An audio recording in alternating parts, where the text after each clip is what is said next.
Okay? Let's move on. We are now on the 14 LCPPs, or the Learner-Centered Psychological Principles. So, as you know, the 14 LCPPs are divided into 4, or categorized into 4. The first 6 principles, fall under cognitive and metacognitive factors. The next 3 principles fall under motivational and affective behavior factors.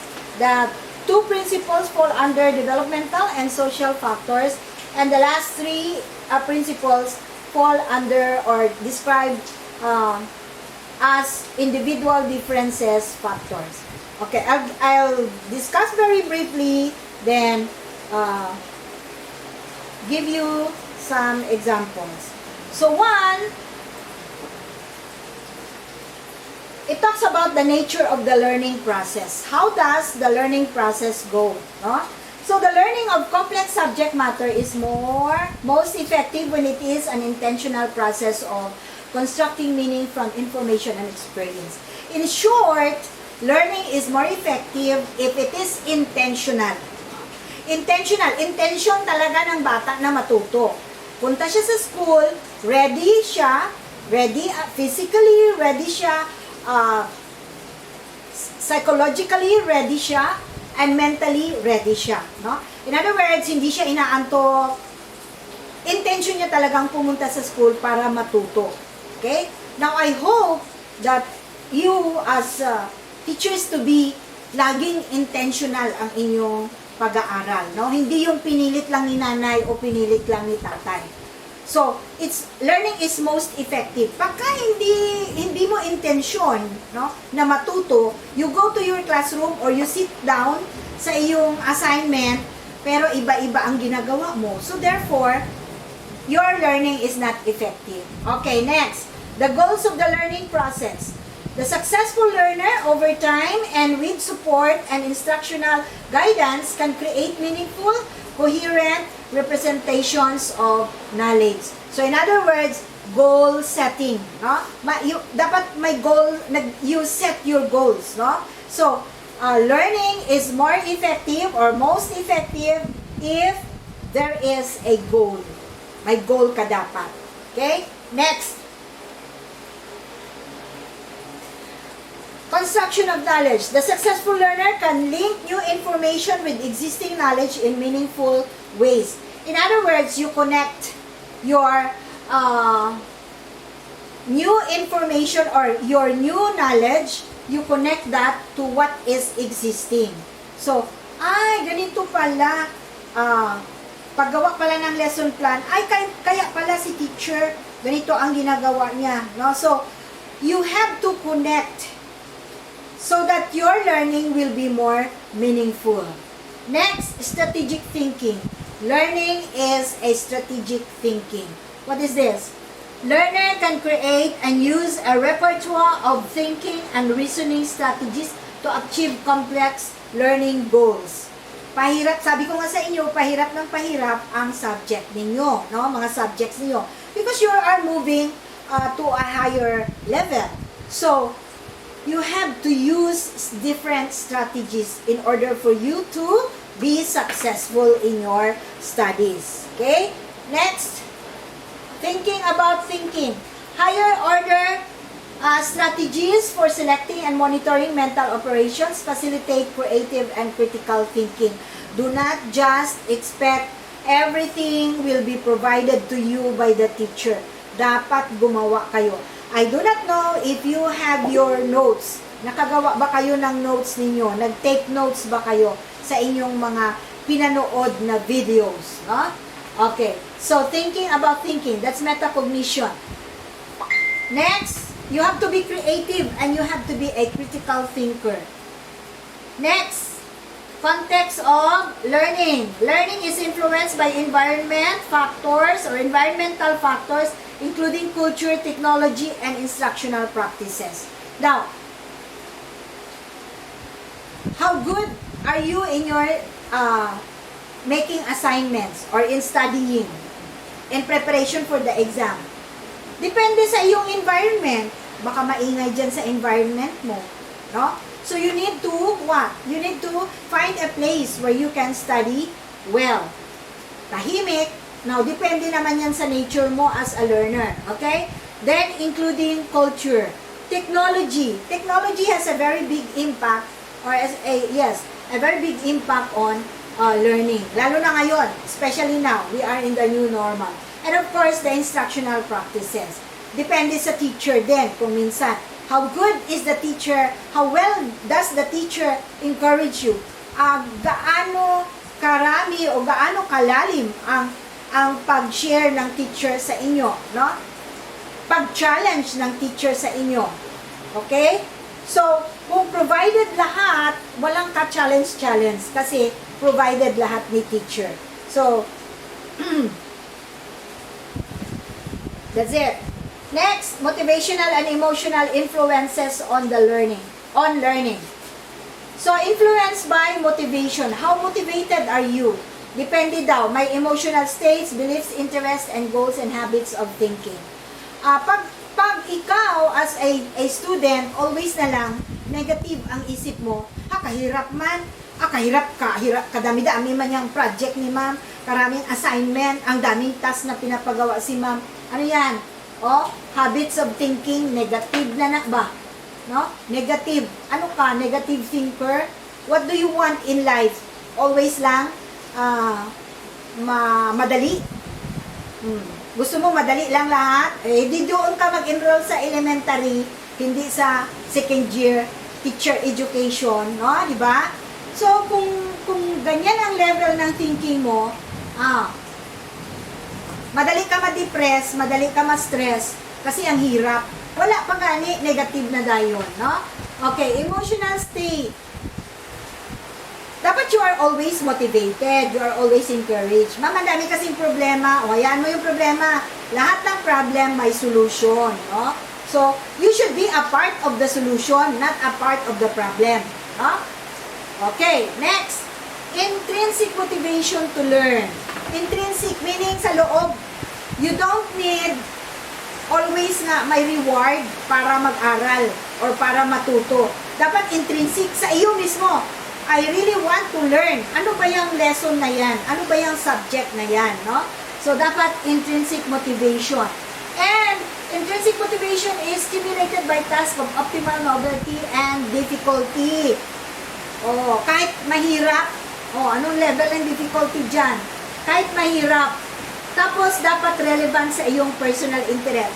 If you are not interested in teaching, ay mag-drop ka na lang kasi ang hilig mo pala ay IT, no? Ang hilig mo pala mathematics, maging engineer, mag-construct. So, hindi ka interested sa teaching. Always na lang, sasabihin mo, ang hirap, ano ba yan, mga principles na yan, theories na yan. Mas gusto mo nagdo-drawing ng building. Kaya, you have to check yourself. Okay? Next. Effects of motivation on effort. Ano to? In short, you will exert more effort or you are willing to exert effort if you are motivated. So in other words, the higher motivation, the higher effort or the greater effort that you extend to your tasks. Okay? Next. Number 10. Developmental influences on learning. Now, as teachers, you have to consider this. No? You have to consider this. If you have pupils who are short, no? Kulang sa height, alangan ilagay mo sila doon, i-assign mo sila doon sa likod. You have to place them in front kasi maliliit sila, no? If you have pupils or students who have difficulty in seeing, no? Magtanaw ba, may diferensya sa mata, no? So, saan mo sila ilagay? Ilagay mo din sila doon sa may harapan. Okay? So, you have to consider all this. May estudyante ka na iika-ika kasi, kunwari, victim siya ng polio. Tapos, activities mo, may dalagan-dalagan. Alangan, padalagan mo pagigna siya? Of course not, no? So, mayroon niyang influence sa learning, no? There are constraints sometimes for learning. Okay? You have to take into account. Now, social influences of learning. Learning is influenced by social interactions, interpersonal relations, and communication with others. That's why, not always, when you teach, you should not always do the talking. Sometimes there are individual activities, there are group activities. In group activities, sometimes pwede mo siyang i-partner lang, dalawa lang, or dyad. Pwedeng triad, tatlo sila, okay? Pwedeng a little bigger group, or minsan dalawang group lang, minsan tatlong groups lang, no? So, consider that social interaction and collaboration have impact on learning, no? Matuto ang ibang bata sa ibang classmates. Okay, 12. Individual differences in learning. Learners have different strategies, approaches, and capabilities for learning. So, merong mga bata na medyo mabagal, matuto, may mga bata na mabilis, they can catch up easily. You have to consider that. When you prepare your test, or when you prepare your lesson, dapat consider mo yan. Especially if there are, sabihin na natin, 3. Time will come when you will be teaching in the public school. Meron talaga dyang iba-ibang level yan ng mga bata, no? Ang capacity to learn. So, minsan meron kang children with special needs, but they are in the regular classes. Meron yung bata na medyo mabagal talaga siyang umintindi. So, you have to prepare. Sometimes you need to prepare. Meron kang, anong tawag niyan? Meron kang differentiated instruction. Iba yung activity ng mga bata na medyo mabagal, iba yung sa mabibilis, iba yung sa regular. So you may say, tatlugid ko mag-prepare sang lesson plan? Not really lesson plan gid as a whole, maybe activities lang, no? You change maybe yung mga questions, especially during assessment. Iba yung pag-phrase mo ng questions sa medyo slow learners or children with needs, no? At iba rin yung mga special children na matatalino, no? Kasi yung mga matatalino, mga mabilis makaintindi, they are also considered as special children. Kasi hindi mo pa na lesson ng buo, alam na nila, naintindihan na nila, nabasa na nila, no? So, they are fast learners. Fast learners are also considered as special children. Okay? Because at times you have to prepare different activities for them, different exam for them. Okay, next. Learning and diversity. Learning is most effective when differences in learners' linguistic, cultural, and social backgrounds are taken into account. Okay? You have to consider that you have different learners in your class. So, meron kang mga Ilocano dyan, may Ilonggo ka dira, may Cebuano ka dira, meron kang Bilaan, meron kang, siguro meron kang Muslim students in your class, meron kang Tiboli students in your class. So, you have to consider, no? So, when you give examples, tingnan mo, no? Hindi ka nakakasakit ng yung mga examples, no? Especially mga culture, no? You have to respect the culture of others and the beliefs of others. Okay, next. And the last is standards and assessment. Okay, setting appropriately high and challenging standards and assessing the learner as well as learning progress, including diagnostic process and outcome assessment are integral parts of the learning process. Hindi po pwede na walang mga exam, mga quizzes. Kaya sabi ko magbigay ako ng quiz, ang daming excuses. Ma'am, may lagnat ako, ma'am. Ma'am, may sakit ako, ma'am. Ma'am, mahirap ang signal, ma'am. Ma'am, you cannot go away from assessment. Meron talagang assessment because that is part of learning. Kaya nga sabi ko, oral na lang.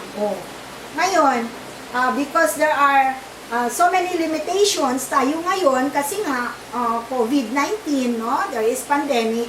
We are limited with our actions and with our mobility. Hindi ta basta-basta makalakat kung sa diin, no? We go to school and up to anong oras kita, no? We are limited. So, but that is not an excuse to skip assessment, no? Meron talagang assessment. Kaya ang ginawa ko, ano na lang, mga assignment.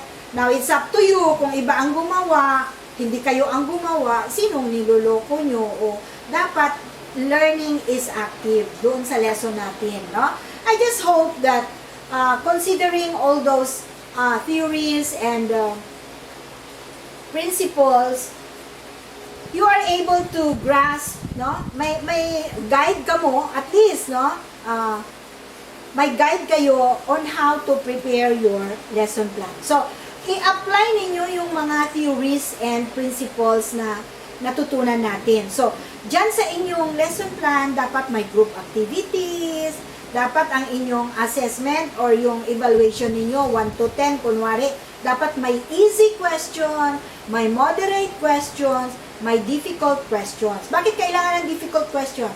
That will set challenge to the fast learners. Bakit kailangan merong easy question? Para bigyan mo naman ng chance na makasagot yung mga medyo slow learners. Okay?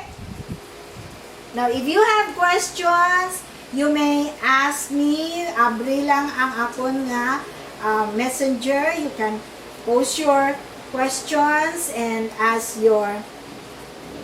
for clarification. Okay? Yung mga ibang mga theories na natin, Yuri Bronfenbrenner, ang sa kanya is parang influence ng yung bata nasa gitna, nasa center.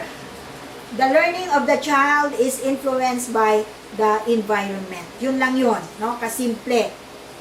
Bandura, social learning theory, ganun pa rin, imitation, and so on.